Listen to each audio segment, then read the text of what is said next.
Rated S for spoilers. Guys,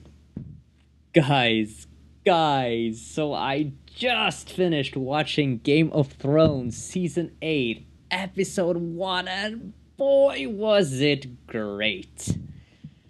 This video is gonna be a recap, impression, reaction kind of thing, and there are gonna be some major spoilers. So if you haven't watched the video already, what are you waiting for? Go watch it now and come back later and let me know what you guys think. Let's talk. The episode starts off in a very similar way to Bran scouting for the Royal Army back in Season 1. We see a boy making his way through the crowd, climbing up a tree, all to get a good view of the unsullied army that is marching into Winterfell.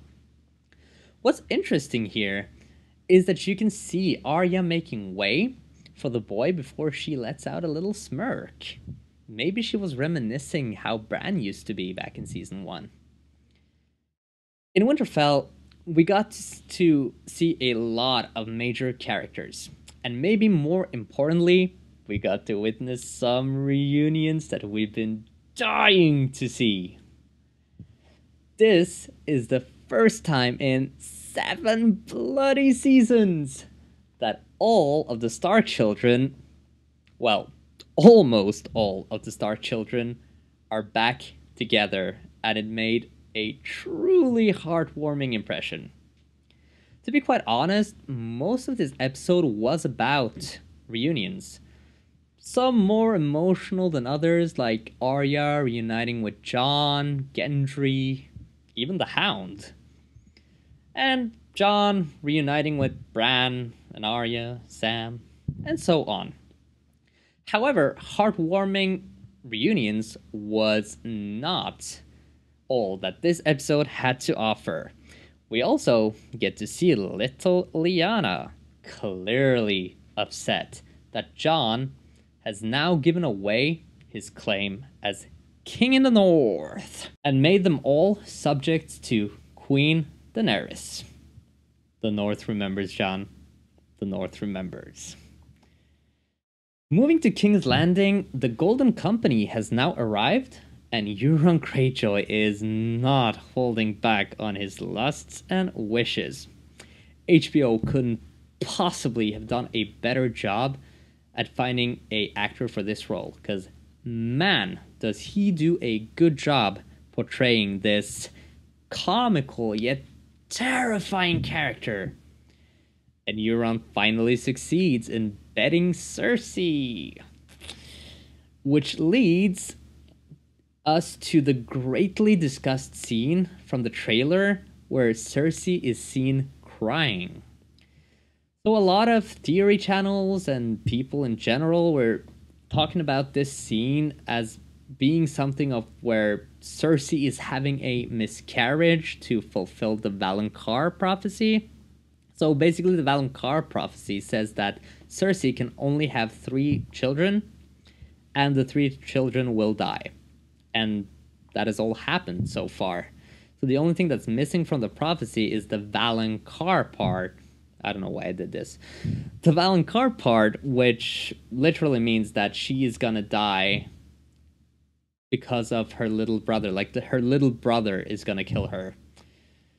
So she's always thought that was Tyrion, obviously. That's why she hates Tyrion so much. But alas, we now know that she did not have a miscarriage.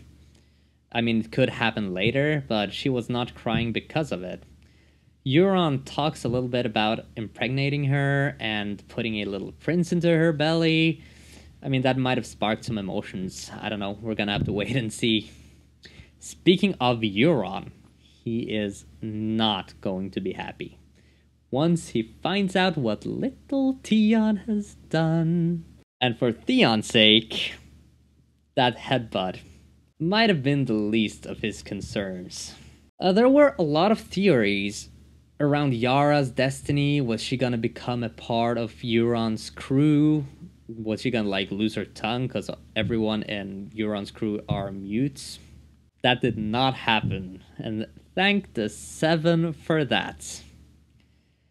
Moving on, it finally happened, guys. Oh my god, it finally happened. We got to see Jon pilot Rhaegal.